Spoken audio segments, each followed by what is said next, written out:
Será que é possível você ressuscitar um morto?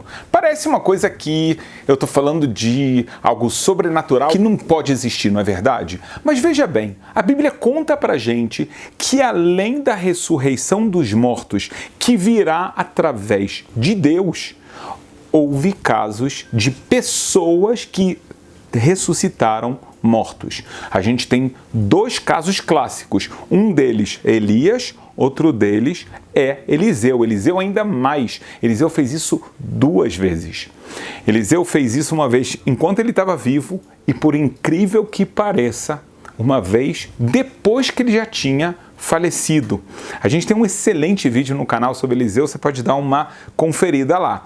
Mas realmente, por exemplo, quando a Bíblia fala de Eliseu, muito parecido com o que aconteceu com Elias. Os dois receberam favores de uma família e acaba que nasce uma criança para eles e essa criança vem a falecer. Então, por exemplo, no caso de Eliseu, ele prometeu àquela família que ajudava eles que ia nascer um filho, então a promessa é cumprida, só que alguns anos depois, essa criança está no campo, ela começa a se sentir mal, ela fala, minha cabeça, ela é levada para casa, a mãe tenta tratar e ela vê que o filho dela vem a falecer. Por incrível que pareça, ela não desiste, o filho dela faleceu. E ela fala para o marido dela, olha, eu preciso ir até Eliseu. O marido não entende nada, não sabe do que está acontecendo. Ele fala, também não é dia de festa, por que você quer visitar o profeta? O que está acontecendo? Ela fala, deixa assim. Ela vai até Eliseu, Eliseu volta e ele vê que a promessa que ele fez, por um lado, foi cumprida, mas já não valeu a pena, né? Então ele fala, tudo bem. Eu vou resolver isso. Ele fica sozinho no quarto com aquela criança. A Bíblia conta parte do que ele fez. Conta, né, que ele juntou as suas mãos com a mão dele, os olhos com os olhos e assim por diante. Ele fez uma espécie de união do corpo e, de repente, aquela criança que já estava fria, não estava respirando, de repente, ela volta a estar com o calor humano, ela volta a respirar, ela volta à vida. Então, a gente vê claramente, tanto em Eliseu quanto em Elias, um ser humano que faz, na prática, a ressurreição dos mortos. Em outras palavras, isso significa que existe uma fórmula. É verdade, você pode falar, mas isso aqui é Elias, é Eliseu. Não importa. Importa que existe uma fórmula de ressurreição dos mortos. Ela está escrita em algum lugar? A resposta é que sim. Só para você não confundir, tá? Existe um momento da criação que Deus vai trazer a ressurreição dos mortos. Como está escrito em Ezequiel, a famosa profecia dos ossos secos, que elas voltam à vida, os ossos estavam secos, completamente sem vida, eles voltam completamente, está claríssimo lá esse tema de ressurreição dos mortos. A gente vê também em Daniel, versículo explícito falando que muitos se levantarão, alguns para a glória eterna, por conhecimento de Deus e outro por uma vergonha eterna. Então, isso daqui é ressurreição geral feita por Deus. Só que o que eu estou referindo aqui é que existe um conhecimento sobre a ressurreição que um ser humano tem a capacidade de fazer. Da onde isso vem? Como é que a gente sabe que isso é verdade? Deus, ele dá pra gente a Bíblia. Só que quando ele conta pra gente esses fatos, como eu acabei de te contar, existe também a técnica de como se faz.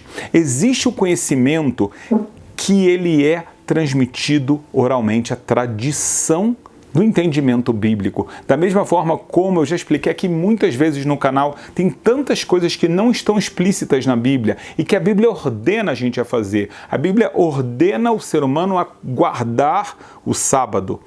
Mas as pessoas não sabem como fazer as cerimônias, o que significa guardar. A Bíblia ordena fazer a circuncisão. Ok, mas ela em nenhum lugar fala aonde é a circuncisão. Todo mundo aceita que a circuncisão é feita no órgão reprodutor masculino. Mas aonde que está escrito? Me encontra na Bíblia onde que está escrito. Me encontra na Bíblia o que exatamente é chamado de prepúcio, para saber que é isso que precisa retirar. Então, sem essa tradição, nós não entendemos. Da mesma forma, então a Bíblia também traz a tradição dos conhecimentos espirituais sobre Deus, sobre a sua alma e sobre a existência humana. Então, Elias e Eliseu, eles não fizeram bruxaria, eles eram profetas verdadeiros e eles conheciam essa fórmula. Essa fórmula é encontrada no Zohar, ela é encontrada na Kabbalah, no livro do Esplendor, e posteriormente ela também foi compilada no Talmud. E eu vou trazer para você exatamente os 12 passos. Você vai perceber que não são 12 passos que agora você vai aprender a como colocar a sua mão com a mão exatamente do morto e os olhos com os olhos e assim por diante. Não. Você vai aprender que para atuar um milagre tão grande, a pessoa tem que chegar num nível de proximidade de Deus que ela nunca sonhou anteriormente. Quando a pessoa alcança esse nível, é que ela alcança o poder de ressuscitar os mortos. Então, são 12 passos muito claros que têm que ser feitos para a pessoa alcançar esse nível máximo que ela tem o poder de ressuscitar os mortos. Se você me perguntar, mas calma aí, além desses casos, você conhece outros casos de pessoas que ressuscitaram mortos? A resposta é que sim. Mas vamos para os passos antes da gente avançar mais. Mas aqui você já está percebendo algo muito importante. Existe um caminho claro de crescimento pessoal, espiritual, que Deus dá a oportunidade do ser humano de chegar, até o ponto que ele pode ressuscitar um morto. Se você quer alcançar isso, você precisa estar estudando cada vez mais a Bíblia, estar aperfeiçoando o seu caráter. Não tem lugar melhor para fazer isso do que o link que eu vou deixar aqui na descrição desse vídeo, se você está procurando esse tipo de crescimento. Vamos aos 12 passos então. Esses 12 passos, um dos sábios que nos conta sobre ele se chamou Rabi Pinchas, filho de Yair, que era uma pessoa extremamente piedosa e pura. Ele fala que o primeiro passo é o estudo da Torá, o estudo bíblico. Aqui começa tudo. Não pense que você é capaz de alcançar algum nível espiritual se você não tiver conhecimento, se você não se dedicar profundamente às Escrituras. E eu falo profundamente, porque se você simplesmente lê a Bíblia, mas você não entende mais do que você entende, então você está com um problema. Eu acabei de dar exemplos para você. Você pega, você fala, você lê que está escrito sobre o sábado, mas você não tem ideia. Por um lado, num dos 10 mandamentos está escrito que você tem que lembrar o sábado. No outro está escrito que você tem que guardar o sábado. Aí você fala, calma aí, Deus se confundiu? Qual a diferença? Então a pessoa está estudando, mas ela não realmente está entendendo. Outra passagem que eu posso citar para você. Está escrito que estavam Caim e Abel no campo. Dá uma olhada, abre sua Bíblia e está escrito, e disse Caim a Abel. E os dois estavam no campo, mas não está escrito o que ele disse. Então quando você lê esse texto, se você não para e fala, mas calma aí, não entendi. Qual a resposta? Então você não está realmente estudando, você está lendo, você está tendo uma leitura, é até legal, é sagrado, uma coisa ótima, mas não é realmente um estudo. O estudo, ele tem que ser profundo, ele tem que ser original e ele tem que ser algo que você entende. Ninguém consegue passar numa prova de matemática se ele não realmente entende a questão que está na frente dele, ele sabe resolver a equação. A mesma coisa pode falar de biologia, de química, de física, e com todas as diferenças entre algo comum e o sagrado, acontece com a Bíblia. Então tudo começa com o conhecimento bíblico. O conhecimento bíblico também, ele tem níveis. Você pode começar no nível realmente só da Bíblia, mas tem que ter um momento que você já tem, como está escrito na profecia, que a terra vai se encher do conhecimento de Deus. Você tem que se encher desse conhecimento. Será que você realmente conhece Deus, os atributos divinos? O que significa cada um dos atributos, 13 atributos de misericórdia, como Deus governa esse mundo, as partes da sua alma e muito mais. Então esse é o primeiro passo. Já é um passo complicado. Você fala, poxa, o Rabino começou a falar de ressurreição dos mortos. Será que ele está sendo sensacionalista? Não. Agora você está vendo que é algo sério.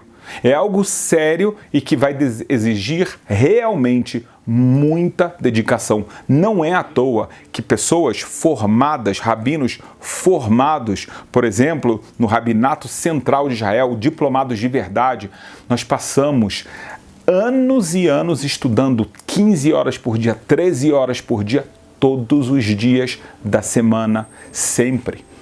Porque sem isso, a gente não alcança realmente o conhecimento que Deus transmitiu para a humanidade. Então esse é o primeiro passo. O segundo passo, ele se chama Zehirut. Zehirut significa cautela. O que acontece é o seguinte, a pessoa com relação ao atributo da cautela, ela vai tomar cuidado com duas coisas. Primeira coisa, ela vai sempre estar se policiando para nunca pecar.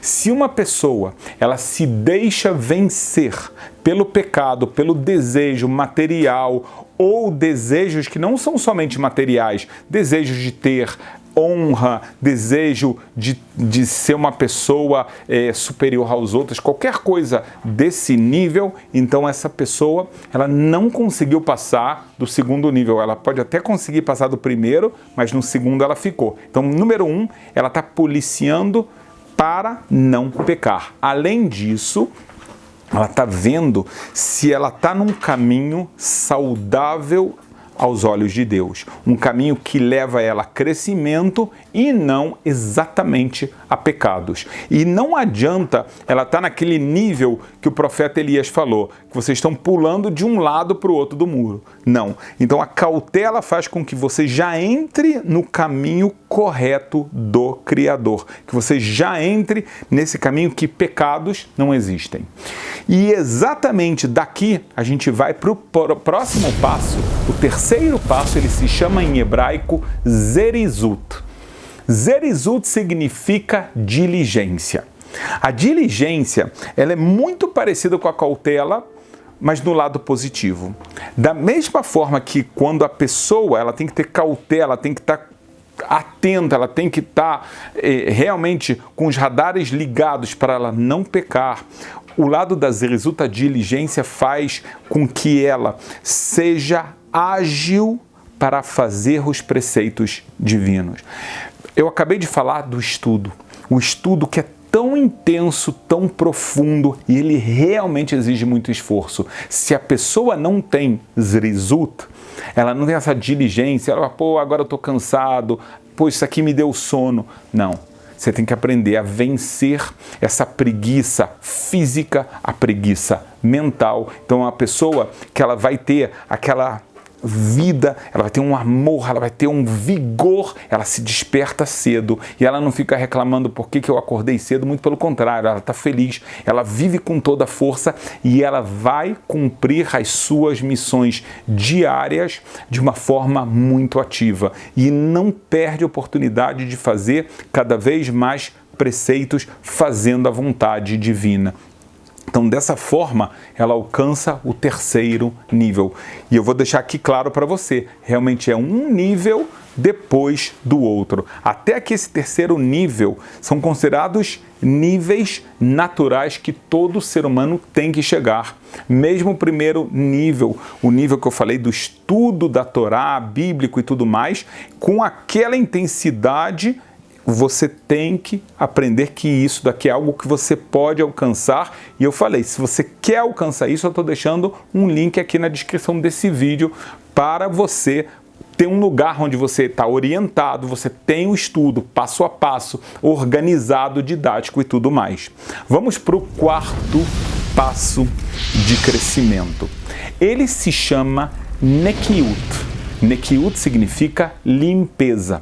O atributo da limpeza, da Nekiut, veja bem, só de curiosidade, ele está ligado também, que está escrito que Deus, nos 13 atributos de misericórdia, um deles é que Deus limpa os pecados das pessoas. Então aqui você entende que a limpeza tem a ver exatamente com isso.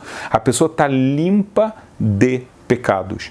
Não só porque se ela acabou escorregando e fez alguma coisa errada na primeira vez, onde ela estava na cautela, tá? E ela errou lá, então além do arrependimento profundo dela, mas ela também aqui no nível da limpeza, ela chega num nível que ela não tem mais pecados, não só aqueles pecados evidentes, não aqueles pecados que todos conhecem, não, ela já tem um conhecimento também de saber que é tudo certinho, o que ela tem que fazer, e ela também cuida de não ter maus traços no seu caráter.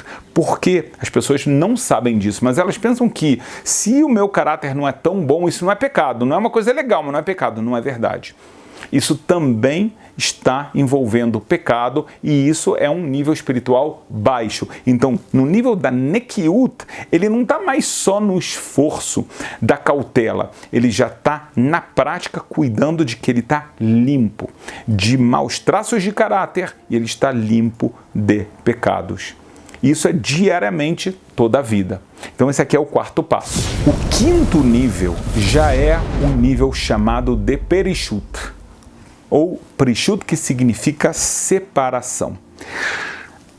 Quando nós vemos os mandamentos divinos, os preceitos, as vontades que Deus obriga o ser humano a fazer, a gente vai falar de 3 níveis. Tem um nível que são os preceitos propriamente dito, que a gente vai estar tentando fazer todo o esforço para cumprir completamente a vontade de Deus. Por muitas vezes os sábios, eles colocaram barreiras para que a pessoa não venha a cometer pecados que estão falados por Deus. Então, existem às vezes instruções, eu vou te dar um exemplo. Por exemplo, uma pessoa que recebe o voto de nezirado, que eu não estou falando para a pessoa receber não, mas eu estou dando um exemplo. O nazir, como era Sansão, por exemplo, ele não podia tomar vinho. Não podia cortar o cabelo, no caso de Sansão a gente conhece isso muito bem. Ótimo. Mas, então, esse é o preceito divino para quem recebe o voto de nezirado. Vêm os sábios e falam, olha só, mas toma cuidado. Não só, então, se você sabe que o vinho é proibido, então não chegue numa situação que você pode acabar tomando vinho. Então aqui é feita uma cerca para a pessoa não transgredir algo que está na Bíblia. Ótimo. Existe um terceiro nível ainda. É o nível de a pessoa entende que tem coisas que se ela não tomar um cuidado adicional que tem a ver com a vida dela, ela vai acabar caindo. Vejam bem, uma pessoa tem um celular. Então, se ela não sabe utilizá-la muito bem, não sabe colocar barreiras, ela pode acabar desperdiçando muito do tempo dela, ela pode acabar fazendo apostas que não são a vontade de Deus, ou ainda pior, ela pode acabar vendo conteúdos que são completamente contra a vontade de Deus. Então a pessoa que tem essa separação é uma pessoa que ela já toma cuidados a nível pessoal, ela faz as cercas para ela mesmo não vir a pecar. Eu dei um exemplo com o celular, pode ser um exemplo, por exemplo, de não ter tentações de outras mulheres. Ele está casado, ele fala, eu quero estar só com a minha esposa, então ele tem um limite de contato com outras mulheres. Ele fala, sempre vou ser cordial, você é uma boa pessoa, vou ajudar, mas a amizade mais próxima está errado, porque pode acabar dando errado, pode acabar destruindo a minha vida de amor com a minha esposa, a minha família e a vontade de Deus no final das contas. Então a pessoa que está no nível da Perishut é uma pessoa que ela toma muito cuidado para não cair nos desejos materiais, não se tornar escravo. Você fala, mas será que isso aqui é exagero? A resposta é que isso a gente faz na nossa vida. Veja bem, você mora num prédio, tem porteiro, não é verdade? Aí você fala, mas por que tem porteiro? Você já tem chave na porta? Você fala, não, porque a chave na porta já tem porta. Aí você já tem a trinca, mas ainda também tem a chave. Além disso, tem o porteiro. Só que além do porteiro, muitas vezes ainda tem uma grade do prédio. Além disso, muitas pessoas colocam alarme. Você fala, pô, mas isso aqui não é exagero? Você fala, não. Você não sabe quanto ladrão tem, você não sabe por onde ele pode entrar, eles já são... É a mesma coisa no carro, a gente tem a chave do carro, tem o alarme do carro, aí tem pessoas que ainda botam um tranca e assim por diante, porque você não quer que um ladrão venha e entre dentro do seu apartamento, do seu carro e assim por diante. A gente também tem um ladrão que tenta fazer a gente fazer o errado. Então essa pessoa bota trinca, bota chave, bota porteiro para não vir a pecar. Esse é o nível da prishut, da separação. Sexto nível, ele se chama tahara, que é pureza. Aqui o ser humano, ele vai chegar a um nível de perfeição muito maior. Por quê? Porque a gente entendeu que essa pessoa já tem um conhecimento de Deus, da alma, da Bíblia, ele realmente estuda a Bíblia corretamente, ele tem respostas, ele sabe, ele é uma fonte de luz. Ele já está buscando nunca mais pecar, está fazendo os preceitos, tudo maravilhoso. Mas o ser humano, ele tem a cabeça dele. A cabeça dele tem os pensamentos, tem a fala.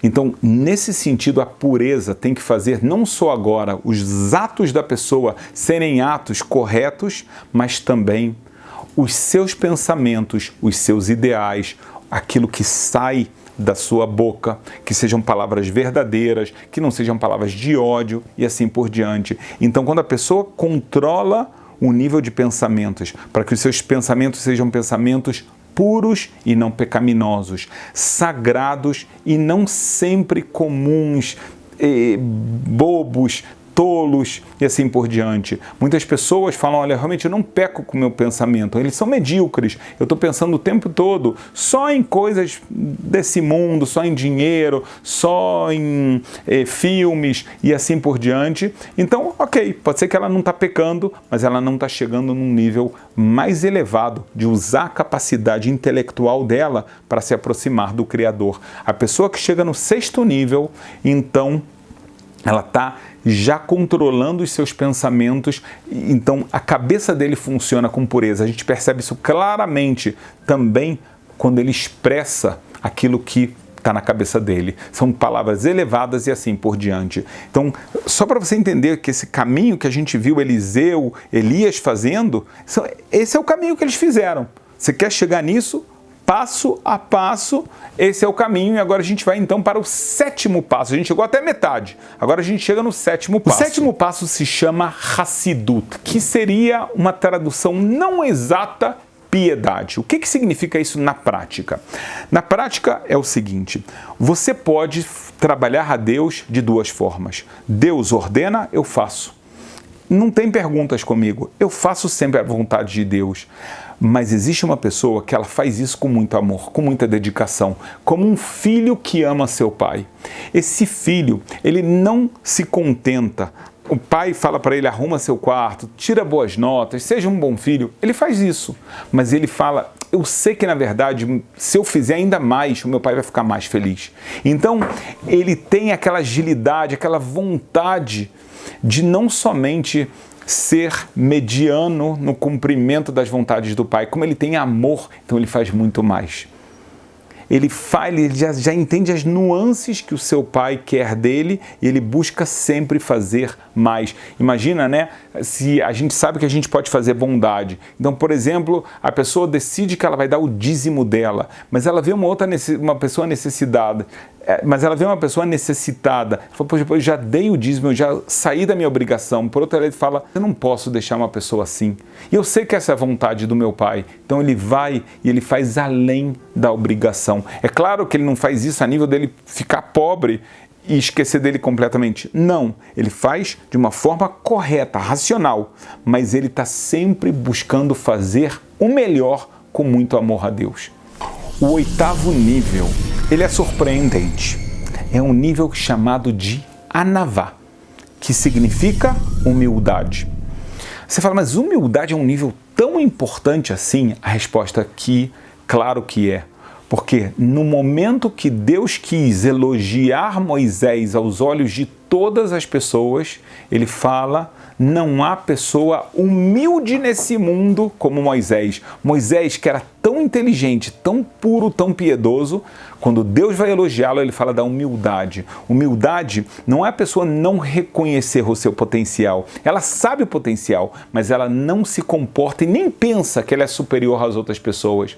Você sabe que ela é humilde, por um lado, pelo comportamento que ela tem com todas as pessoas. Ela não se comporta com orgulho, com arrogância, com superioridade. Ela busca entender quando ela está com uma pessoa mais sábia do que ela, então ela fala: nem tem motivo aqui de ser orgulhoso. Mas quando ela está com uma pessoa menos do que ela, então ela fala: eu recebi meus presentes de Deus e cabe a mim ajudar cada uma dessas pessoas. Então ele também não se comporta de uma forma errada. Então essa humildade é uma humildade que ela vem do pensamento e ele chega até a prática da vida de cada um de nós. A pessoa humilde é a pessoa que mais se aproxima do Criador, então ela ganha esses superpoderes, como é o caso de Moisés. O nono nível, ele se chama Irat Het, temor ao pecado. Mas a verdade é que esse temor ao pecado tem duas explicações e é muito importante você aprender. Existe o temor ao pecado, ou seja, a pessoa não quer pecar, por quê? Porque ela tem medo da punição. Então é como uma pessoa que ela está no sinal, ela não quer passar o sinal vermelho, porque pode ter um guarda que vai multar, ela não quer viajar rápido demais, pode ter lá um radar que vai ver que ele está numa velocidade superior e vai acabar multando ela. Então essa pessoa ela tem medo do castigo que ela vai receber. Ela não faria isso se não tivesse sinal. Ou seja, talvez ela não fosse tão cuidadosa quanto as pessoas, com as pessoas que estão no carro junto dela, ou ela com ela mesma. E a mesma coisa, tem pessoas que não querem pecar porque elas falam: olha, está escrito na Bíblia que a pessoa que peca, ela tem punições, tem castigos, não quero passar por isso. Isso já é um nível, mas existe um nível ainda maior, que é a pessoa que tem temor a Deus. Não é medo de Deus, é um respeito, é uma reverência. Deus é o Criador de absolutamente tudo. Como eu posso ir contra esse rei, esse Deus, esse Pai? Eu não posso fazer isso. Ele é tão poderoso. Quem sou eu para fazer uma coisa errada? Isso aqui já é um nível muito maior de trabalho divino, de temor a Deus. Então a pessoa que está no nono nível, ela tem claramente na mente dela o tempo todo esse temor, esse respeito, essa reverência ao Criador. A gente está quase terminando. Olha só o que é o 10º nível. O 10º nível é o nível da Kedushá, santidade. Santidade, para explicar isso muito bem, você tem que entender que existe a pessoa que é pura. A pessoa que é pura é uma pessoa que ela toma muito cuidado com o materialismo, ela não quer se tornar uma pessoa escrava do dinheiro, escrava das relações sexuais, escrava da comida e assim por diante. Ela purificou a mente dela, os atos dela.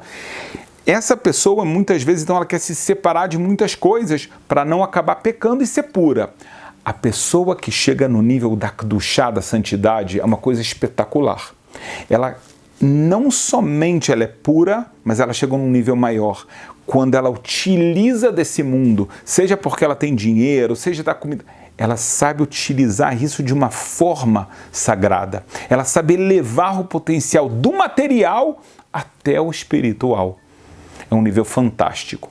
Então, não é uma pessoa que vira um ermitão, muito pelo contrário. Ela consegue ver a presença de Deus em cada aspecto da criação e quando ela usa dessa criação de Deus, ela está usando através dessas faíscas de santidade que existem em cada aspecto da vida. Pode ser no amor, pode ser na alimentação e assim por diante. Chegamos num nível que se chama, nível 11, Ruach HaKodesh, inspiração divina. Existem pessoas que elas chegaram num nível espiritual tão elevado, tão puro, tão sincero. São pessoas que nunca mentem na sua vida. A sua mente é pura, os seus atos são perfeitos, ela foge de pecados, foge de caráter ruim, ela busca um aperfeiçoamento pessoal constante. Deus fala, essa pessoa é um canal puro para utilizar para melhorar a humanidade. Então ela recebe as mensagens divinas. Num nível mais elevado são os profetas, exatamente, agora você está entendendo, como Elias e Eliseu. Além de grandes justos, eram profetas. Por que chegaram nesse nível? Chegaram no nível de primeiro nível, segundo, cautela e agilidade e pureza e assim por diante. Até que eles chegaram no nível que Deus escolhe eles para passar suas mensagens. Vem Elias e Deus fala, olha só, o povo está pecando. Você vai ensinar esse povo que a idolatria, na verdade, é uma grande mentira. Que os profetas de idolatria são falsos e eles estão fazendo tudo errado. Então ele acaba recebendo a mensagem divina para fazer desse mundo um mundo melhor. Existem níveis, então existe o profeta, existe uma pessoa que já não é profeta, mas ele ainda assim tem inspiração divina. Deus se comunica com ele de uma forma não tão completa como o profeta, mas ele ainda é uma fonte de inspiração divina para ele mesmo e para as pessoas que estão em volta dele. Então ele chegou num nível que realmente Deus confia nele. A palavra que Deus transmite para ele vai ser retransmitida exatamente da forma como ele recebeu, sem acrescentar, sem tirar nada, sem tentar nenhum benefício pessoal. A pessoa chegou nesse nível, recebeu a inspiração divina e está utilizando isso da forma correta. Chegamos ao passo 12. O passo que se chama Triat Hametim, ressurreição dos mortos. Aqui ele já tem um poder que Deus dá para ele. Ele tem a capacidade espiritual e o conhecimento de fazer com que pessoas que faleceram voltem à vida. Aí você fala, mas calma aí, só Elias e Eliseu chegaram nesses casos? Por que eles não fizeram isso tantas vezes? Porque a pessoa que recebeu esses superpoderes, na verdade ele não recebeu, né? Ele fez por onde? Ele se esforçou de uma forma assim que a gente nem consegue imaginar. Então ela sabe exatamente quando é que ela pode intervir na criação e quando não pode. E é por isso que a gente não vê Elias e Eliseus fazendo ressurreição dos mortos o tempo todo. Mesmo com eles mesmos, quando chega o momento da sua própria morte, eles não tentam fazer alguma coisa contra a vontade de Deus. Eles sabem que existe um caminho natural e que esse caminho só pode ser alterado se essa completamente a vontade divina. Se ele quisesse um benefício próprio, se ele quisesse ressuscitar a mãe dele, então já você veria que ele não está nos 11 níveis anteriores. Ele já fala, não, isso aqui é para minha mãe, mas não tem que ser assim. Tem que ser quando é a vontade de Deus. Então essa pessoa é uma pessoa que ela é pura completamente. Então é por isso que a gente não vê, mesmo que pessoas estão nesse nível, a gente não vê a ressurreição de mortos acontecendo a cada momento. Porque são pessoas que são muito humildes, não fazem propaganda do seu nível espiritual, das suas capacidades, do seu conhecimento, dos seus poderes. Elas têm muita humildade, muita pureza, mas esses são os 12 passos definitivos do seu crescimento espiritual. E se é isso que você busca na vida, esse crescimento, mesmo que a gente não consiga chegar ao nível da inspiração divina, a ressurreição dos mortos, mas o seu tema é cada vez estar mais próximo do Criador. Então vou deixar um link aqui na descrição desse vídeo que é imperdível se esse é o seu objetivo de vida.